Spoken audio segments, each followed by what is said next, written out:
Top quality और consistent performance के लिए सिर्फ सिल्वर पंप नाम याद रखना। સાથે હિરલ મહેતા સમાચારોની શરૂઆત કરીએ તો રાજ્યમાં વરસાદને લઈને આગાહી આપવામાં આવી છે। ચોમાસું હાલમાં દક્ષિણ ભારતમાં સ્થગિત થઈ ગયું છે, ત્યારે આગામી સમયમાં ધીરે ધીરે ગુજરાત તરફ આગળ વધી શકે છે। 11 જૂન પછી ગતિ પકડશે ચોમાસું। હાલ ચોમાસું મહારાષ્ટ્ર અને ગોવાની આસપાસ સ્થગિત થયું છે।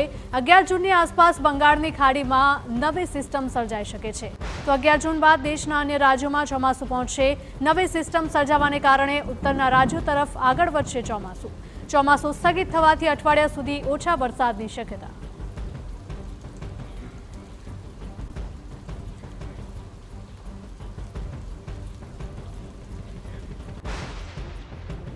તો ગ્રાફિક્સથી તમને સમજાવવાનો પ્રયત્ન કરીશ કે હાલમાં ચોમાસું કયા વિસ્તારમાં છે અને કઈ તારીખે ગુજરાતમાં તે આવી શકે છે। ક્યાં પહોંચ્યું છે ચોમાસું તેની પણ વાત કરીશું અને ક્યાં અટક્યું છે ચોમાસું તેની પણ વાત કરીશું।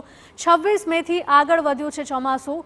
અહીંયા જો તમે દક્ષિણમાં જોઈ શકો છો, ખાસ કરીને મહારાષ્ટ્રનો આ વિસ્તાર છે કે જ્યાં 15 જૂનની આસપાસ છે તે દક્ષિણ ગુજરાતની નીચેનો વિસ્તાર, એટલે કે મહારાષ્ટ્રનો આ જે વિસ્તાર છે ત્યાં 15 જૂનની આસપાસ ચોમાસું પ્રવેશી શકે છે અને ત્યારબાદ ધીમે ધીમે ચોમાસું આગળ વધશે, એટલે કે ઉપરની તરફ આવશે અને ગુજરાતમાં તે પ્રવેશ કરશે। એટલે કે 20 જૂનની આસપાસ દક્ષિણ ગુજરાતનો આજે પણ વિસ્તાર જોવા મળી રહ્યો છે।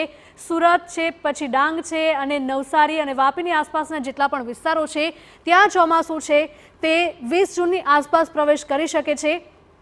ત્યારબાદ મધ્ય ગુજરાતની જો વાત કરીએ તો તે 25 જૂનની આસપાસ મધ્ય ગુજરાતમાં પણ ચોમાસું પ્રવેશી શકે છે, અહીંયા જોઈ શકાય છે। અને 30 જૂનની જો વાત કરીએ તો ઉત્તર ગુજરાત સુધીમાં, એટલે કે 30 જૂનમાં સમગ્ર ગુજરાતને ચોમાસું આવરી લેશે। પરંતુ હાલમાં ચોમાસું છે તે અહીંયા, એટલે કે દક્ષિણ ભારતમાં અને મહારાષ્ટ્રમાં અટકેલું જોવા મળી રહ્યું છે।